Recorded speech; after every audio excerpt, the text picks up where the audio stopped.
Sí, profe, sí se ve. ¿Me entiendes? Este es el, no, este no es. Este es el que sigue, carajo. Ah,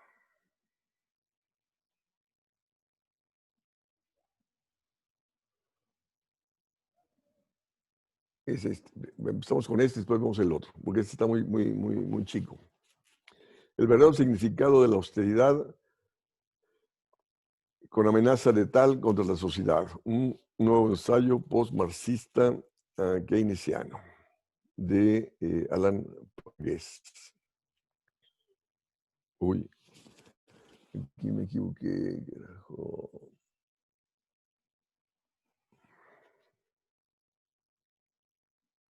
Bueno, dice el autor, ¿qué es la austeridad? ¿No? Dice, es el esfuerzo de destruir el papel del Estado, ¿no? Es decir, ¿por qué? Porque la austeridad obliga a trabajar al gobierno en función de sus ingresos tributarios, ¿no?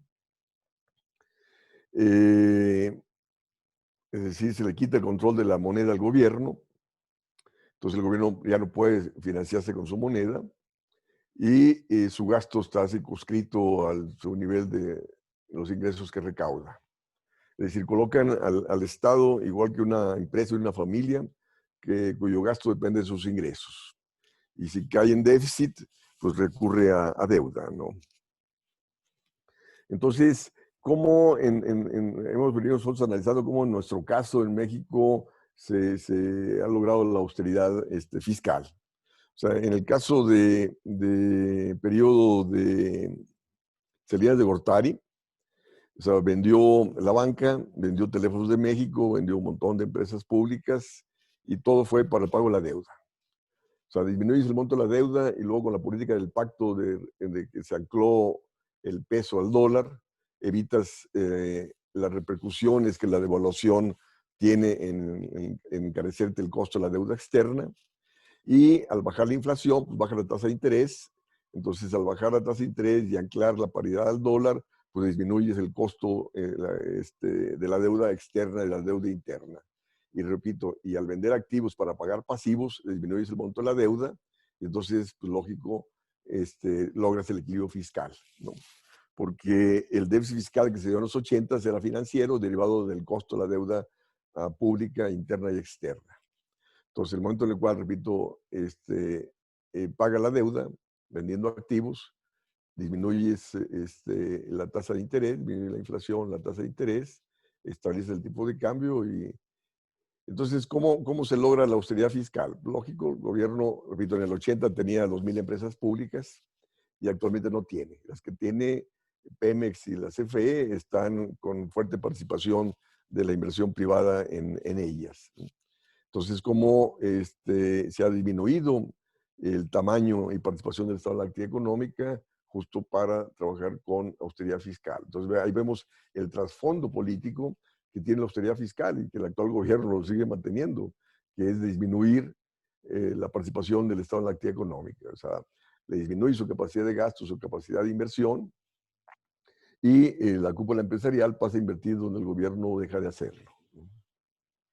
Entonces, como dice el autor, la austeridad abarca un fuerte contenido religioso, ¿sí? ¿No? En el sentido de que el déficit es malo, ¿no? La deuda es mala, entonces hay que ser responsables de finanzas públicas responsables, de no gastar más allá de tus ingresos, ¿no? Y no por nada, perdón, López Obrador ha hablado de la austeridad republicana, le digo, la austeridad franciscana, ¿no? Sí, ha mencionado ese término. Sí, ahí vemos el carácter religioso, carajo, ¿no?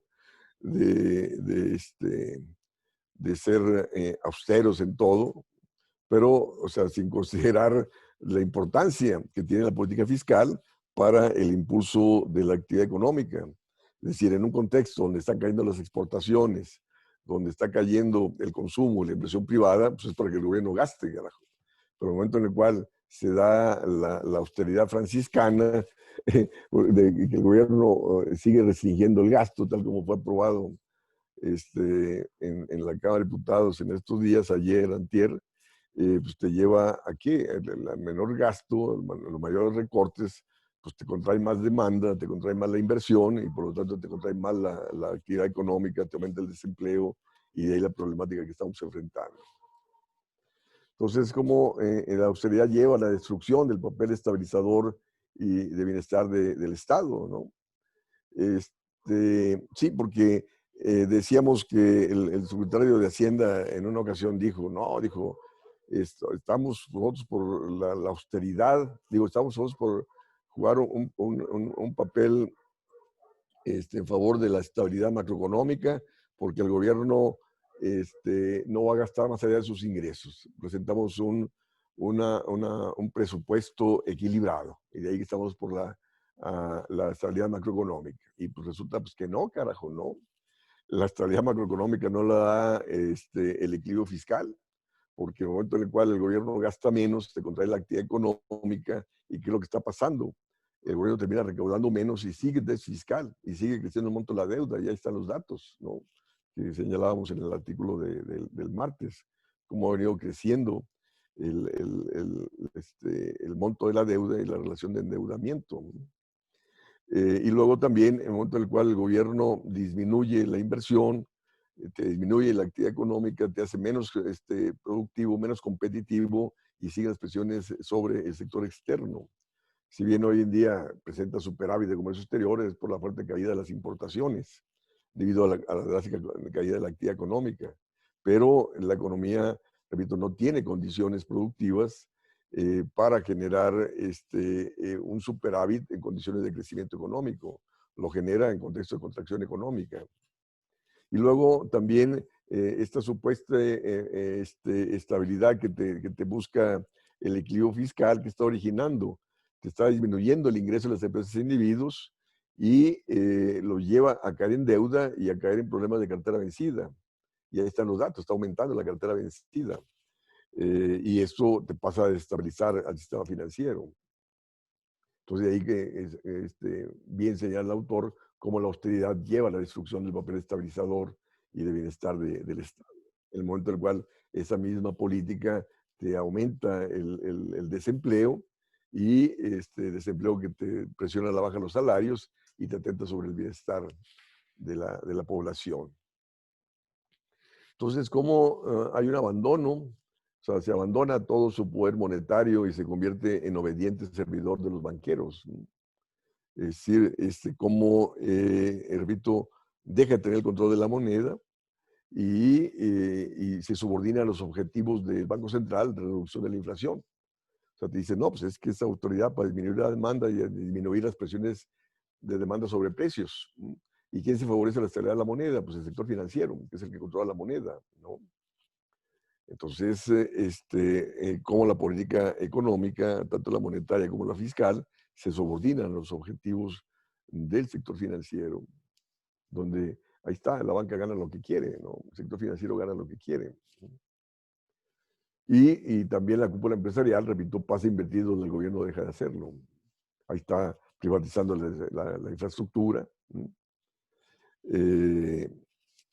Como consecuencia de los mismos recortes presupuestales para lograr la austeridad fiscal, ¿no? Entonces, como el Estado se vuelve cada vez más autoritario, eh, gobernado por un elenco de tecnócratas que impone a la sociedad el nuevo régimen. Es decir, no solamente hay tecnócratas en el Banco de México, sino hay tecnócratas en Hacienda, repito, que te instrumentan estas políticas de recortes presupuestales encaminados a qué? A mandar señales a los mercados financieros internacionales para ser bien visto por las calificadoras internacionales, como el gobierno está adelantando el pago de la deuda externa, a costa de qué? De estar contrayendo el gasto público, de estar aumentando el desempleo y hacer recaer en la población ese costo de pago de la deuda, ese costo de estar con políticas para ser bien visto por el sector financiero nacional e internacional, ¿no? Entonces, los múltiples aspectos de las políticas de austeridad, o sea, está dirigida a destruir las tareas fundamentales del Estado, ¿sí? porque el Estado, los gobiernos surgieron para satisfacer los propósitos nacionales de crecimiento, empleo, desarrollo de las fuerzas productivas, ¿no? Y pues no, repito, cómo se dejó de lado los objetivos de crecimiento económico, se dejaron de lado los objetivos de pleno empleo, eh, para priorizar el equilibrio fiscal, ¿no? Para priorizar la reducción de deuda, para priorizar la reducción de la inflación, y te dicen que la reducción de la inflación es condición para el crecimiento. Pues no, han bajado la inflación a costa de sacrificar el crecimiento económico, a costa de aumentar el desempleo, a costa de bajar salarios. Entonces, ¿cómo dice, se privan primero de cualquier poder del Estado sobre la moneda? Sí, o sea, se le dio autonomía al Banco Central, se aprobó eso en el 93 y empezó a operar en abril del 94, y el gobierno que no controla la moneda, pues lógico, ve restringido su capacidad de gasto. Su gasto pasa a estar determinado por su recaudación. Entonces, si el gobierno gasta poco, recauda poco. Entonces sigue el círculo vicioso de estar gastando cada vez menos, estar recaudando cada vez menos, y está disminuyendo ¿qué? La participación del Estado en la actividad económica. Está sacrificando los objetivos de crecimiento económico, de empleo y la misma política social. Dice, eso ello lleva a trabajar con equilibrio fiscal, y si cae en déficit tiene que pedir prestado a los banqueros. Entonces ahí está quien se beneficia de la emisión de deuda interna y externa por parte del gobierno, pues son los acreedores nacionales e internacionales, donde se tiene que transferir recursos para cubrir esas obligaciones financieras. Entonces, sí, o sea, ¿cómo tuvo su razón de ser el quitarle el control de la moneda al gobierno? ¿Para qué? Pues para que caiga en deuda. ¿Y quién se favorece? Pues el sector financiero, que es el que le presta y gana por las tasas de interés que el gobierno tiene que cubrir, ¿no? Entonces, ¿cómo se le prohíbe al Banco Central emitir dinero a solicitud del Estado? O sea, el Banco Central no le puede comprar deuda directa al gobierno. O sea, el gobierno tiene que emitir deuda y colocarla allí en el mercado secundario, donde está controlada por la banca, por el sector financiero. ¿Y qué es lo que está pasando hoy en día a nivel mundial? Pues los bancos centrales le están comprando deuda directa a los gobiernos a 0% de tasa de interés, o a 0,1%, para que los gobiernos gasten y combatan la pandemia y impulsen condiciones de crecimiento económico. Y acá nada, ¿no? El Banco Central sigue teniendo una alta tasa de interés, no le compra deuda directa al gobierno, y ahí está el gobierno con sus recortes presupuestales, dejando a las empresas al libre arbitrio de las fuerzas del mercado, y ahí está el quebradero de empresas que esta situación está originando ante la falta de apoyo del gobierno a las empresas. Entonces, ¿cómo los defensores de la austeridad ignoran el impacto desestabilizador de la economía real? Pues sí. O sea, ellos te siguen hablando que sí, que las condiciones macroeconómicas están sólidas. Pues, ¿cuáles, carajo? No, no. Si la economía está cayendo el 10%, ¿de qué? Sí, porque ahorita estaba escuchando las noticias allí de un empresario que, no, sí, la cuestión macroeconómica, por favor, carajo, no. Entonces, de ahí la importancia, jóvenes, de nuevo, de saber economía, ¿no? Y saber buena economía, y no los libros de texto convencionales. Entonces, la cuestión es cómo la austeridad, repito, te está desestabilizando la economía, te está contrayendo más la actividad económica y, repito, te presiona sobre las propias finanzas públicas, en el sentido de que el gobierno termina recaudando menos y sigue el déficit, sigue aumentando la deuda pública, está aumentando la deuda privada de las empresas e individuos, está aumentando la problema de cartera vencida por parte de las empresas e individuos, ¿no? Entonces, ¿de qué estabilidad macroeconómica nos habla, ¿no?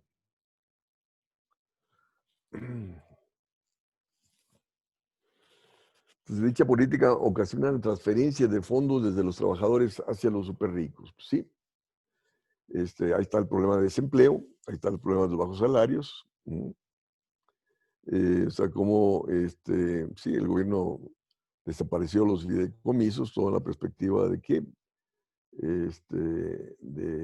de cubrir el pago de la deuda, ¿no? Entonces, sacrificas desarrollo de ciencia y tecnología, sacrificas, ahí está, se disminuye el presupuesto del sector agrícola. O sea, el país importa más del 40% de los granos que consumimos, carajo, ¿no? Es para que impulsaras toda una política de sustitución de importaciones, de fomento al campo y nada, ¿no? Tampoco hay política industrial, ¿no? No tenemos política de empleo, qué cosas, pero bueno.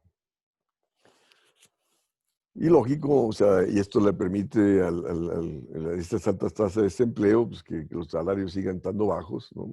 Hay lo que mencionaba también la clase pasada de la posición que ahora ya viene la renegociación de los salarios mínimos, y ya los empresarios dijeron que tiene que ser de acuerdo a la situación que vivimos, ¿no?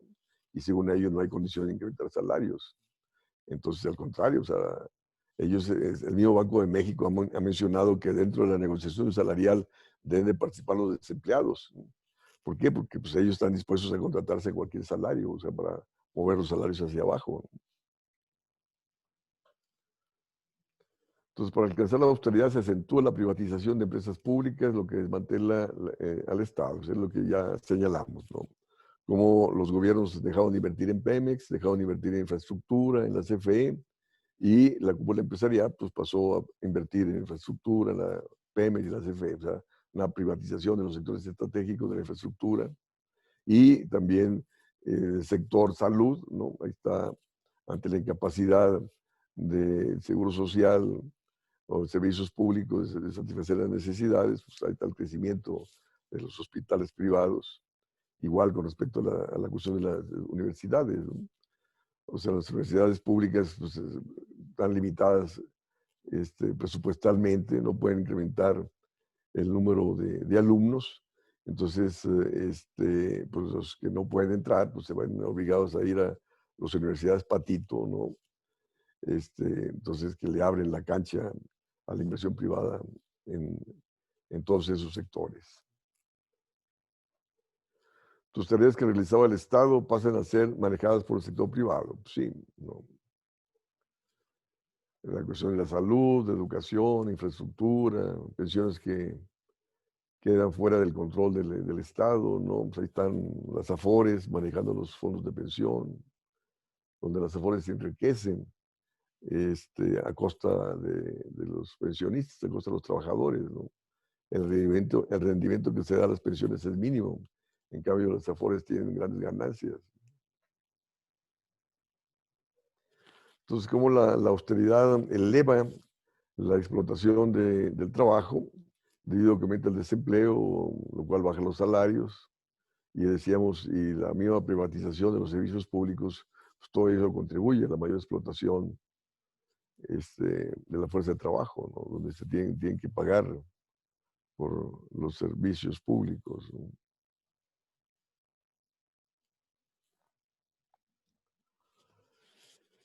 Y el aumento de la privatización aumenta costos, pues sí, ¿no?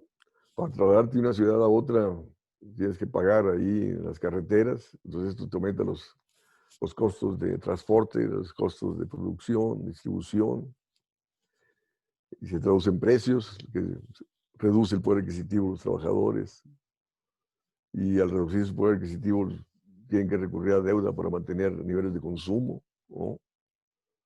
¿Y quién se beneficia? Pues la banca, carajo, ¿no? Y aquel sector privado que controla los medios de comunicación, digo, los medios de la infraestructura, ¿no? Entonces, como hay una relación inversa entre el gasto público y el valor del mercado de activos de capital, ¿no? O sea, vean cómo la bolsa de valores está creciendo de nuevo, ¿no?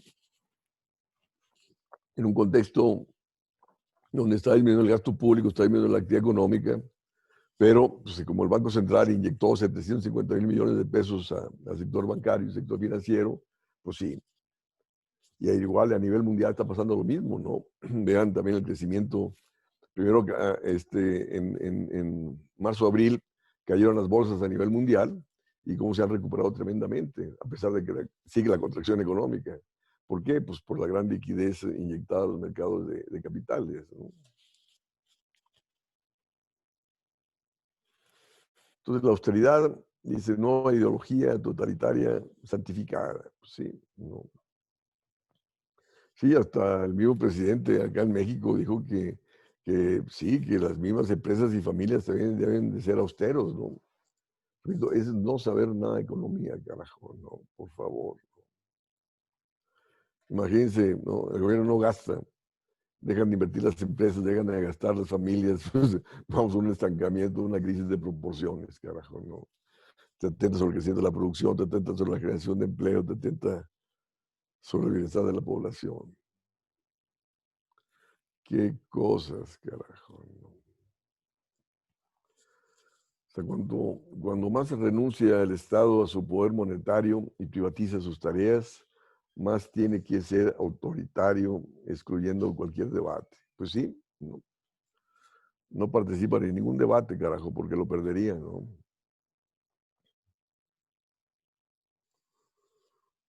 Mm,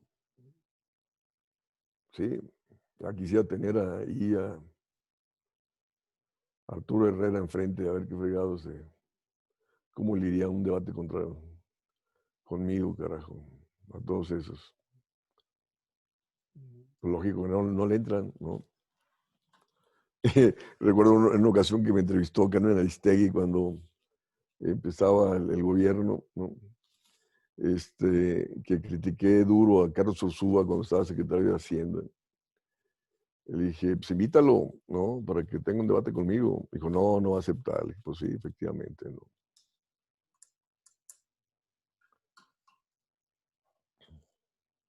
Entonces, ¿cómo terminan siendo autoritarios? ¿No? Sí, imponen sus posiciones, no escuchan y no debaten, ¿no?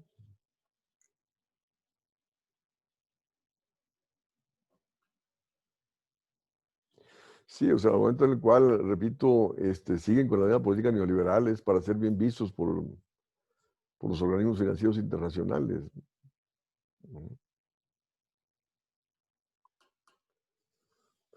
Entonces ahí señala el autor cómo el debate sobre la independencia del Banco Central es totalmente relevante, ¿sí? Porque el gobierno que no controla la moneda no tiene política económica alguna, ¿no?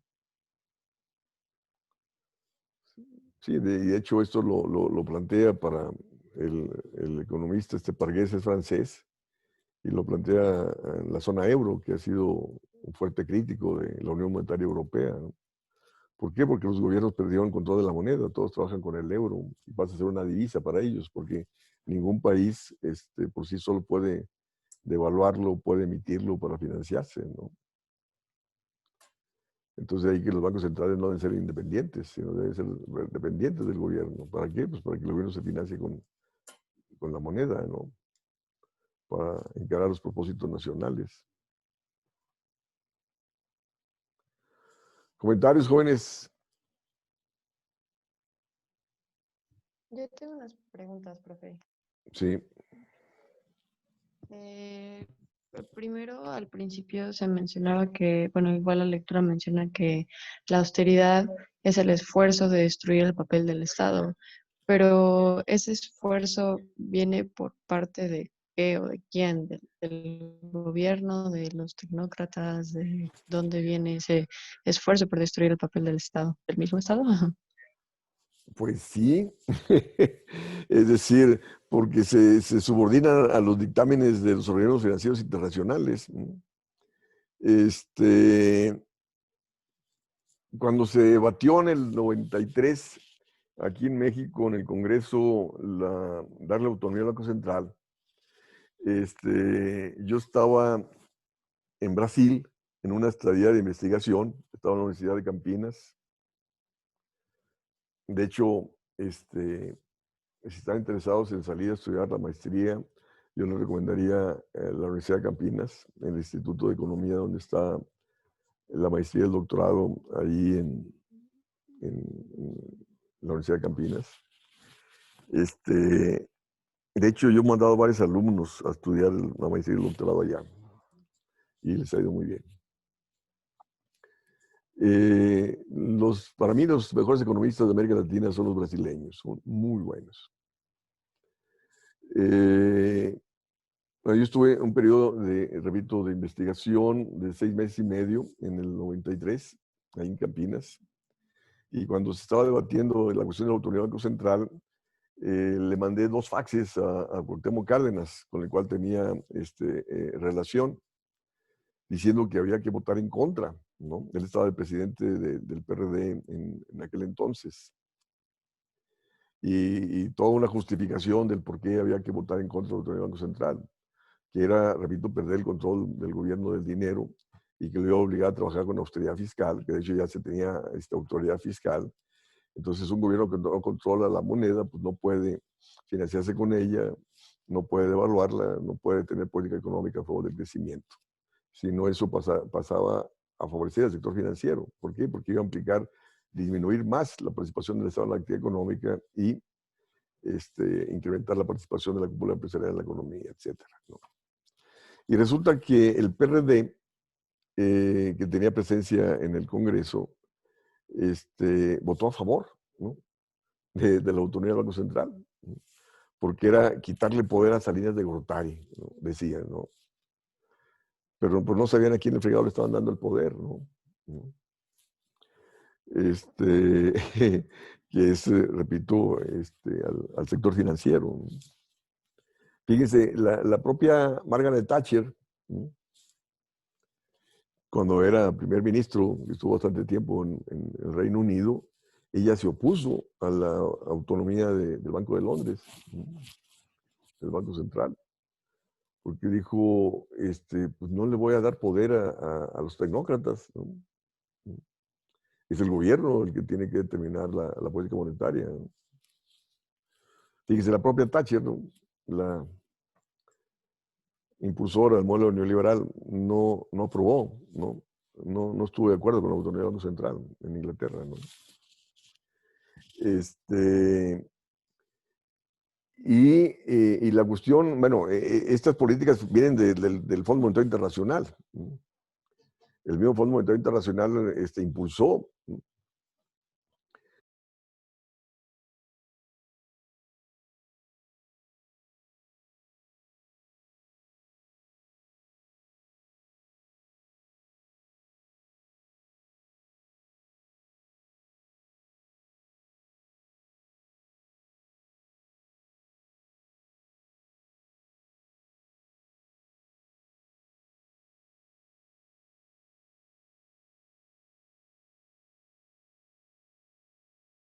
Llenísimo. Yo fui el único crítico ahí, y de hecho, a partir de ahí, bueno, ya tenía yo broncas con él, ¿no? Pero eso vino a recrudecer más las diferencias con él. Le dije, en la primera página de tu libro, dije yo, dices que el causante de los problemas es el modelo neoliberal, ¿no? Pero a lo largo del libro, tú defiendes la autonomía del Banco Central, ¿no? Defiendes la austeridad fiscal, defiendes el libre comercio. Dije, y ese es el modelo neoliberal. Dije, ¿qué es lo que vas a hacer, ¿no? Cuando llegues, ¿qué es lo que vas a cambiar cuando llegues, ¿no?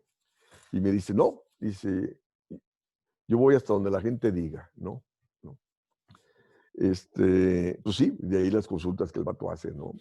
Repito, es no entender nada de economía, y lógico, ahí sigue la autoridad central, sigue el libre comercio, sigue la autoridad fiscal, ¿no? Sigue el modelo neoliberal tal cual, ¿no?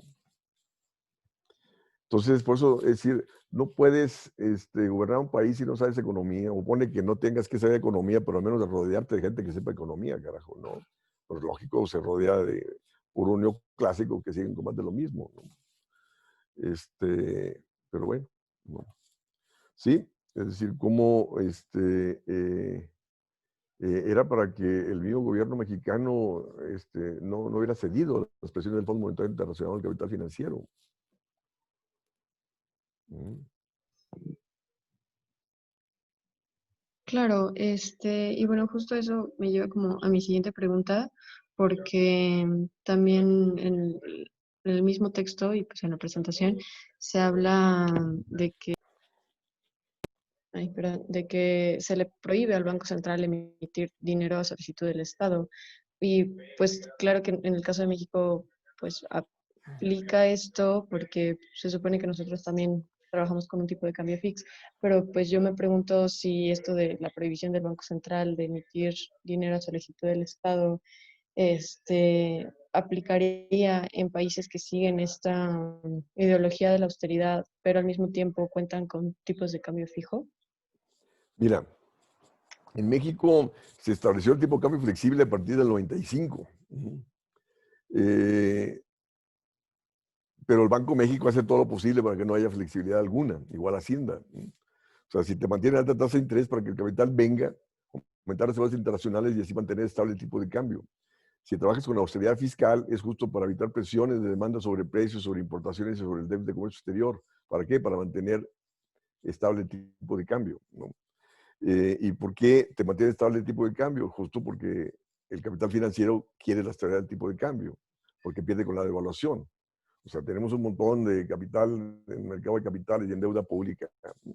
Entonces, si evalúas el peso a 28 o a 30 pesos, pues lógico, ellos entraron cuando el tipo de cambio estaba, digamos, a 20, ¿no? Entonces, al salir, pues van a tener que dar 28 o 30 pesos, entonces ahí pierden, ¿no? Entonces, ¿por qué ahorita ya está a 20, 30 el tipo de cambio, ¿no?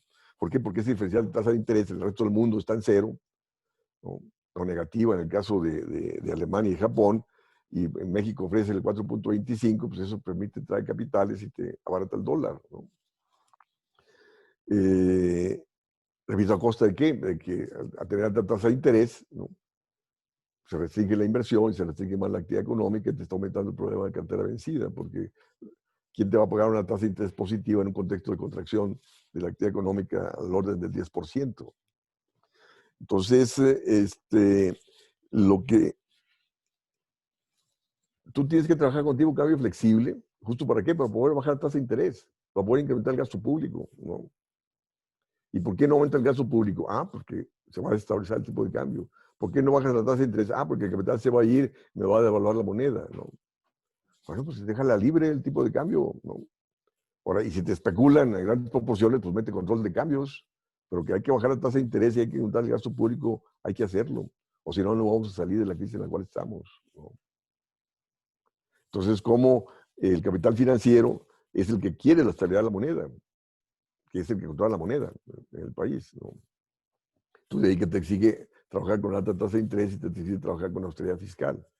Entonces, por lo tanto, ¿qué? No tenemos política contracíclica. No hay perspectiva alguna de crecimiento. El próximo año vamos a estar peor que este año. ¿O a dónde iba tu pregunta? Sí, sí, sí, de hecho, pues iba un poco dirigido a eso, ¿no? Y también pues esta comparación de, de lo del tipo de cambio flexible, pero bueno, ya me queda como un poco claro que pues en el caso mexicano no aplica esto. Y pero tengo una última pregunta. Ahora, perdón, antes de que la última pregunta. Fíjate, el Banco de Londres finalmente es autónomo, ¿no? Pero no obstante su autonomía, en abril de este año llegó a un acuerdo con el gobierno para comprarle toda la deuda que emita al 0.1%, ¿no? Para que combata la pandemia y apoye a las empresas, apoye el empleo para reactivar la economía, ¿no? O sea, hubo voluntad política, repito, a pesar de la autonomía del Banco de Londres, ¿no? Y aquí, pues sí, la gente del Banco de México te puede decir, no, es que sería violar la Constitución, porque la Constitución está establecido de que no puedo comprar deuda directa del gobierno, ¿no? Bueno, baja la tasa de interés, carajo, ¿no? Baja la tasa de interés. Eso no. No, que el capital se va, ¿no? Pues mete control de cambios, ofrece oportunidades de inversión en el sector productivo para que el capital invierta en el sector productivo. Y para que invierta en el sector productivo necesitas incrementar el gasto público del gobierno, necesitas instrumentar política industrial, política crediticia para estimular la inversión en el sector productivo. Pero no, repito, dice, no, es que bajar la inflación. Vete al carajo. El problema no es la inflación, el problema es la fuerte caída de la actividad económica, el problema es la destrucción de la planta productiva que se está generando, el problema es el alto desempleo que estamos enfrentando. Pero ¿cuál es la otra pregunta? Ok, gracias, profe. Bueno, y una última pregunta es que, pues, la lectura menciona que hay una perfecta relación inversa entre los gastos del gobierno y el valor neto de los bancos consagrados en el valor de las deudas del Estado. Y al final menciona que hay una relación en que cuanto más converjan los gastos del Estado a cero o se vuelvan negativos, más va a aumentar el valor de mercado de las deudas estatales. No sé si esto se refiere a lo que habíamos estado viendo clases pasadas, que pues a pesar de que el gobierno apunta a este equilibrio fiscal, pues la deuda va a seguir aumentando. Entonces, si esta relación es correcta y justo va de la mano con lo que hemos visto en clases anteriores, pues realmente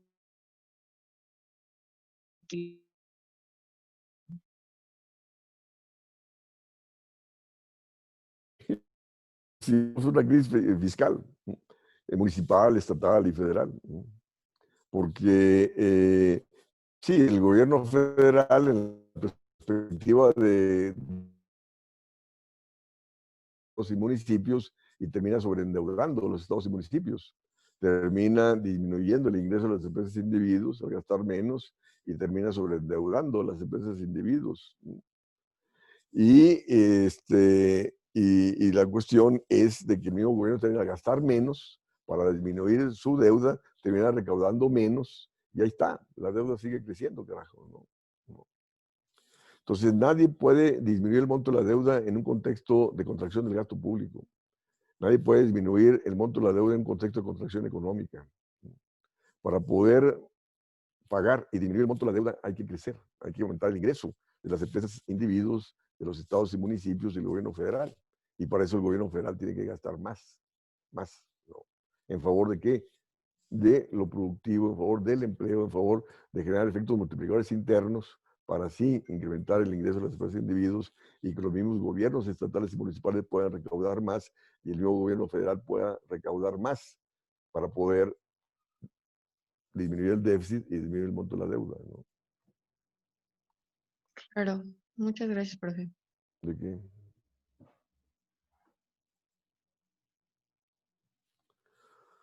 ¿Alguien más? Profe, yo tengo una pregunta. En la lectura dice que han pasado tareas que antes tenía el Estado al sector privado, como la infraestructura y las pensiones. ¿Por qué cuando se pasa a manos de privados, por ejemplo, o sea, ahorita Pemex está en quiebra, y si se pasara a manos de privados, seguramente pues tendría ganancias? ¿Qué es lo que hace que el cómo actúan el sector privado haga que puedan tener ganancias a diferencia de lo que hace el sector público? Mira, Pemex es altamente rentable, ¿no? Lo que ha afectado las finanzas de Pemex es por el alto régimen tributario al cual es sujeto, ¿no? O sea, el gobierno se apropia de las ganancias de Pemex para financiarse con ello, ¿no? Y por otro lado está el pasivo laboral de Pemex, que los jubilados, hay jubilados que ya tienen como 30 años de estar jubilados y tienen pensiones de 220,000, 250,000 pesos mensuales. Entonces, y eso te quiere cualquier empresa, ¿no?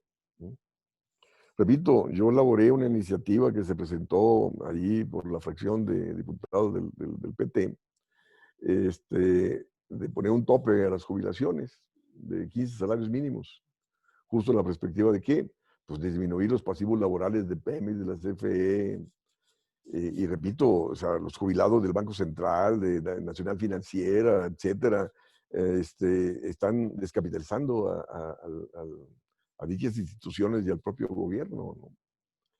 Entonces, y lógico, o sea, si el sector, ¿por qué el sector privado se está tan interesado en Pemex? Porque es altamente rentable.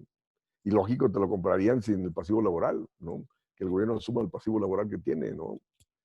Entonces tú tienes que resolver eso. O sea, repito, no tienes que, lo que el gobierno está haciendo, tratar de rescatar a la nación Pemex y la CFE, yo estoy de acuerdo, ¿no? Porque son sectores estratégicos altamente rentables, importantes para el impulso de la actividad económica, ¿no? Y, y repito, ¿no? Si tú liberases a Pemex de esa carga tributaria, no necesitaría de la inversión privada. Perfectamente podía estar incrementando su inversión, exploración, etcétera, ¿no?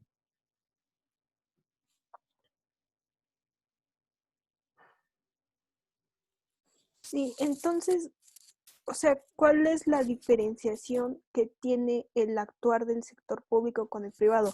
Se, está más bien concentrado en que el sector privado actúa como un maximizador y el sector público pues no puede solamente decir como, pues no pago las pensiones, porque es su deber.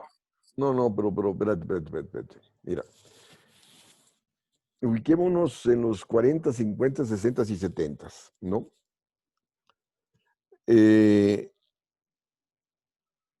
sector estratégico en manos del gobierno, Pemex, la CFE, te vendían insumos baratos, ¿no?, para el impulso de la dinámica de acumulación, ¿no? Te abarataban los costos de producción, los insumos que emanan de, de estos sectores estratégicos. Y el sector privado no te demandaba invertir en Pemex ni la CFE. ¿Por qué? Porque había condiciones de rentabilidad en el sector industrial. La economía estaba creciendo, 6.4% promedio anual. Entonces, viene la crisis de deuda en el 82, la actividad económica no crece en los 80, se abre la economía, se instrumenta política de austeridad, que siguen atentando sobre las condiciones de rentabilidad en el sector productivo, en el sector industrial, en el sector agrícola. Porque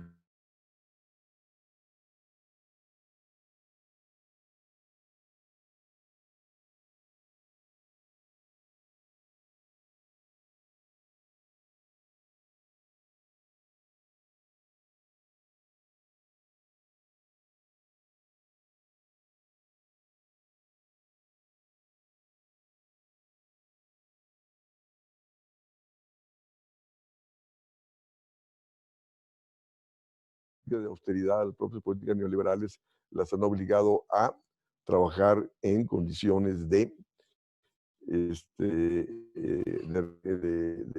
sí, de rentabilidad, ¿no? Entonces, eliminar los subsidios, ¿no? Entonces, el gobierno tiene que hacer, ¿no?, es ofrecer condiciones de rentabilidad del sector productivo, agrícola, industrial, ¿no?, para que el sector privado invierta ahí, ¿no?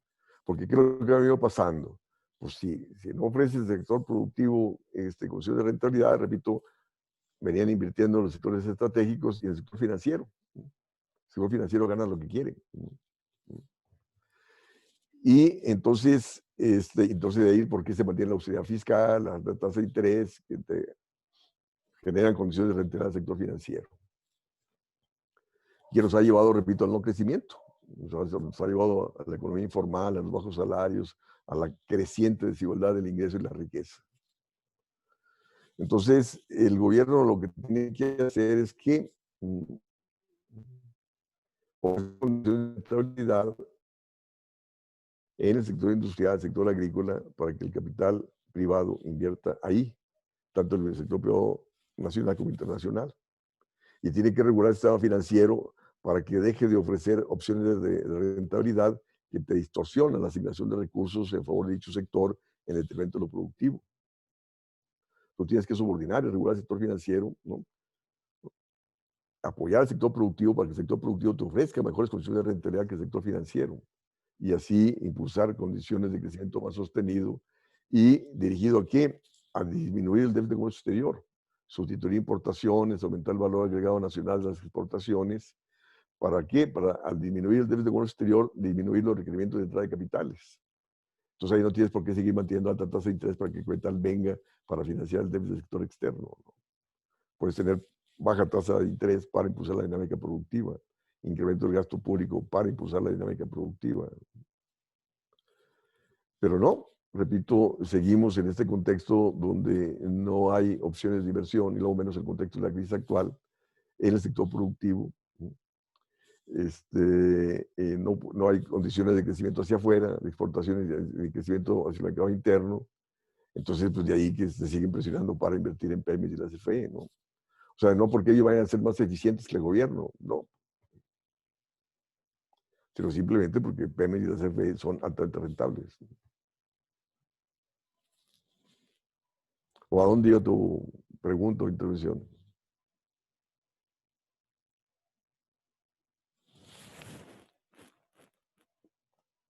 Daniel, el que estaba Sí, preguntando. sí, Sí. es que falló mi conexión y me sacó un momento, pero ya. Sí, iba hacia ese lado de que porque, ajá, eran, no creo que sea uno más eficiente que el otro, pero que cuando el sector privado llega, siempre tiene ganancias. No sé si porque esa sea su búsqueda principal, a diferencia del sector público, que tiene pues un costo social diferente. Entonces sí iba hacia ese lado más o menos. Sí, pues lógico, es decir, el sector privado busca la ganancia, ¿no? O sea, no busca objetivos nacionales, ni mucho menos de empleo, ¿no? O sea, busca la ganancia, ¿no? Y el gobierno, o sea, los gobiernos surgen para cumplir los propósitos nacionales de crecimiento, empleo, bienestar, etcétera, ¿no? Que los dejó de cumplir de hace rato, ¿no? Pasó a subordinarse lo que señala el autor, ¿no? A los intereses del gran capital, ¿no?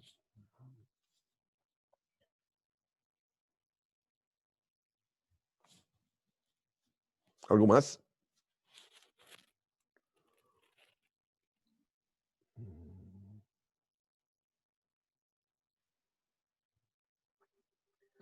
Profe, yo le quería preguntar acerca de la independencia del Banco Central.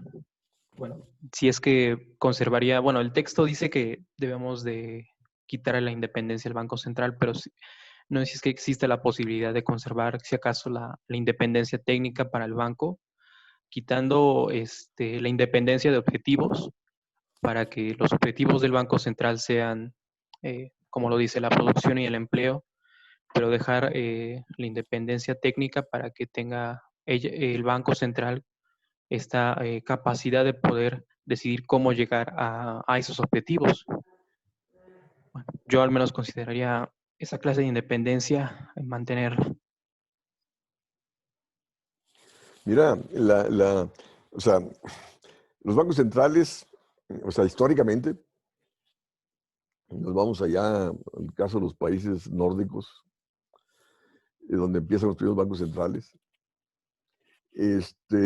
surgieron para financiar a la corona, ¿no? Para financiar al gobierno, ¿no?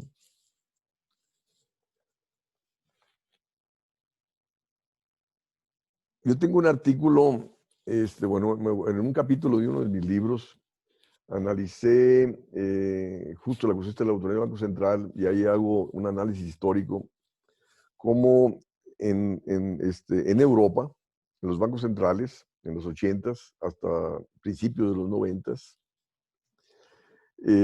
su junta directiva en Europa, hasta inicios de los 90s, eran 5, ¿no? La junta de gobierno de los bancos centrales.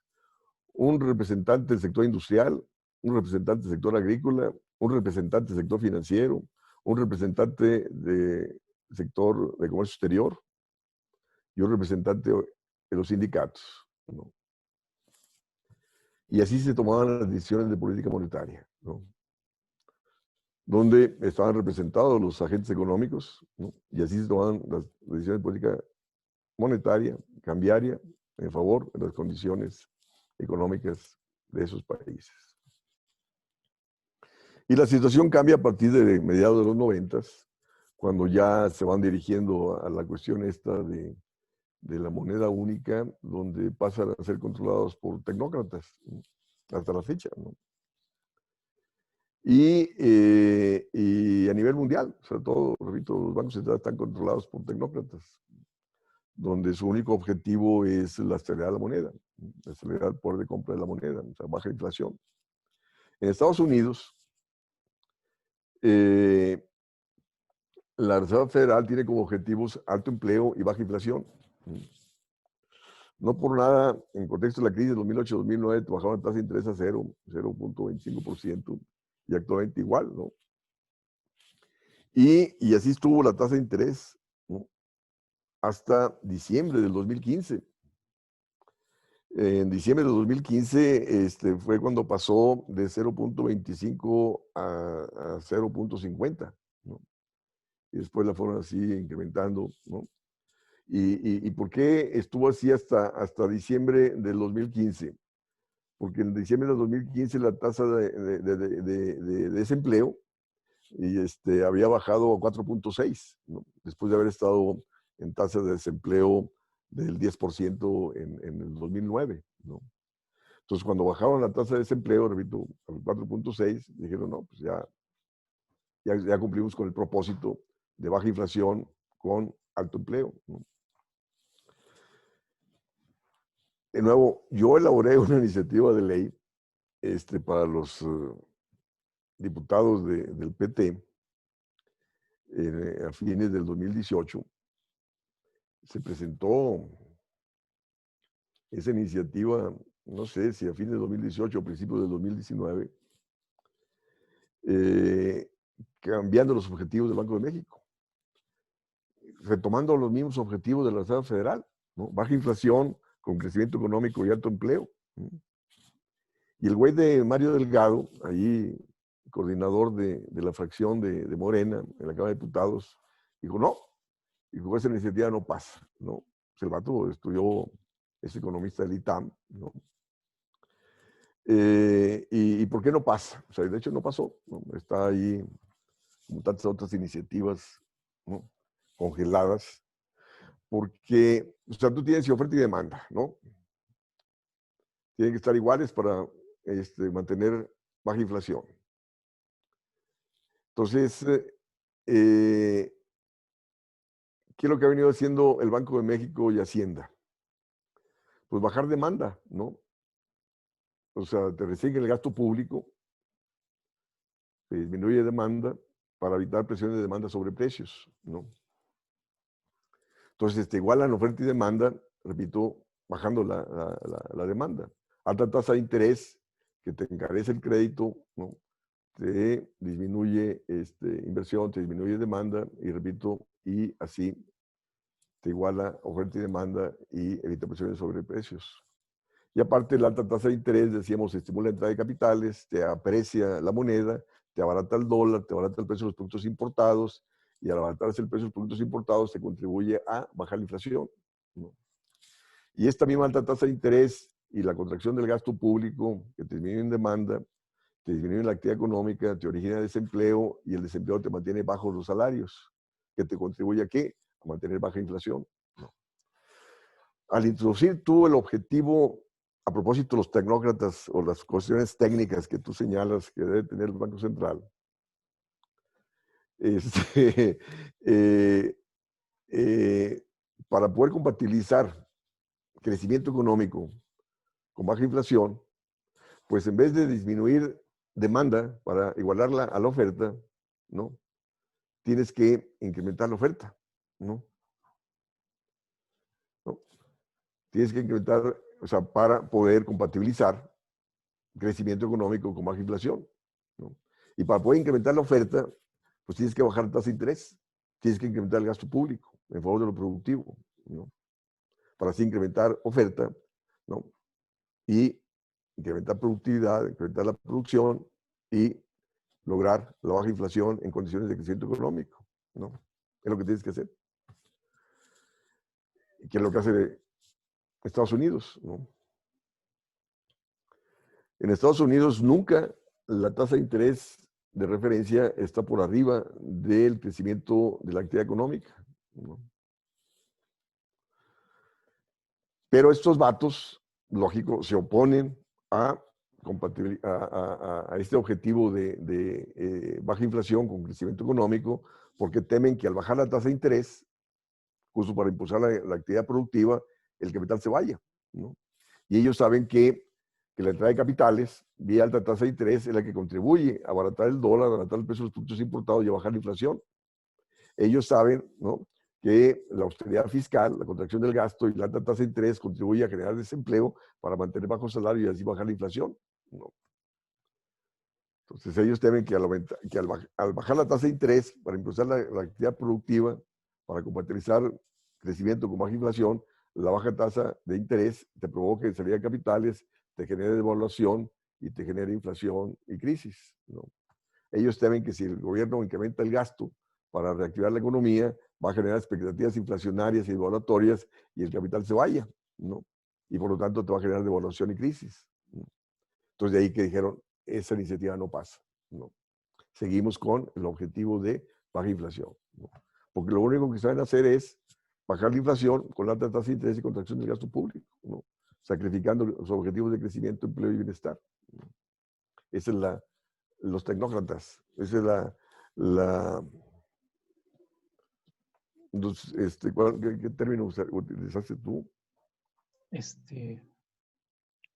Los instrumentos. Independencia, No, pero independencia técnica. sí, esa independencia técnica, es lo único que saben hacer esos vatos, ¿no? Ok, Esa es la técnica de ellos, ¿no?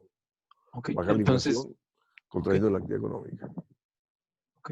Entonces, el hecho de quitar también la independencia de los objetivos implicaría quitarle también la independencia técnica. O sea que no, no puede Pero ser que... no, la cuestión es de que olvídate la independencia técnica, ¿no? Que tienes que tener ahí economistas, ¿no? Que respondan no los intereses del sector financiero, sino que respondan los intereses nacionales, ¿no? Sí, sí, sí, como lo mencionaban en los antiguos órganos que tenía parte de todos los Sí, porque sectores. de hecho, Ok, en esa misma iniciativa, efectivamente, en esa misma iniciativa, repito, que se presentó de cambio de los objetivos del Banco de México, se coloca eso, ¿no? Que también la junta directiva represente a los sectores económicos del país, que tenga un representante del sector industrial, un representante del sector agrícola, un representante del sector financiero, un representante del sector externo, como de exportaciones e importaciones, y un representante obrero, ¿no? Aunque también incluimos un académico también, pusimos 6, ¿no? ok, ok. Muy bien. Muchas gracias, profesor. Creo que me dio más luz sobre lo que tenía duda. Sí, porque, repito, es decir, los bancos centrales surgieron siendo entidades gubernamentales para que respondan, para que acompañen la política fiscal en función de los objetivos del gobierno, de crecimiento, empleo y bienestar, ¿no? Y lo que ha venido pasando es que el que dicta la política económica es el Banco Central, ¿no? Entonces, en el momento en el cual se le quita el control de la moneda al gobierno, entonces el gobierno no puede trabajar con gasto deficitario, o sea, no puede financiarse con su moneda, tiene que trabajar con austeridad fiscal. Entonces deja de tener política monetaria, deja de tener política fiscal, deja de tener política cambiaria, deja de tener política económica, ¿no? El vato que era el presidente de la Comisión de Salarios Mínimos, ¿no? Repito, que hizo el doctorado con nosotros, se doctoró hace 3, 4 años ahí con nosotros, ¿no? Estaba de director de la Comisión Nacional Bancaria, digo, de la Comisión de Salarios Mínimos, y renunció. ¿Por qué? Por broncas con la gente del Banco de México, ¿no? El vato estaba haciendo toda una propuesta para seguir incrementando salarios, y la gente del Banco de México dijo, no hay condiciones, ¿no? O sea, igual que el sector privado, o sea, mira, diciendo a ellos, mira cómo está la crisis, cómo vas a aumentar salarios. Pues para aumentar demanda, carajo, porque si no aumenta la demanda no creces, ¿no? Sí, sí. Como lo mencionaba, pues en esa época no se incrementaban salarios por el detalle de las metas de inflación que tenía el banco.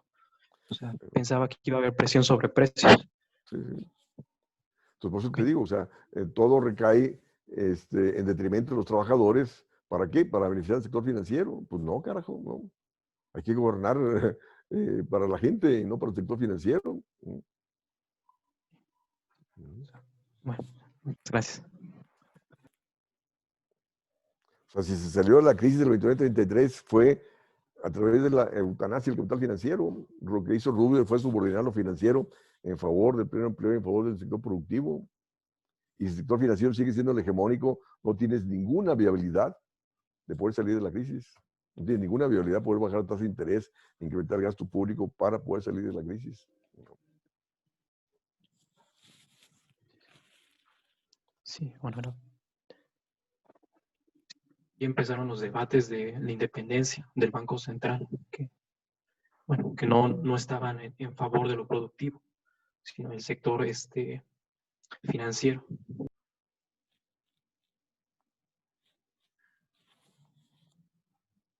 Así ha sido.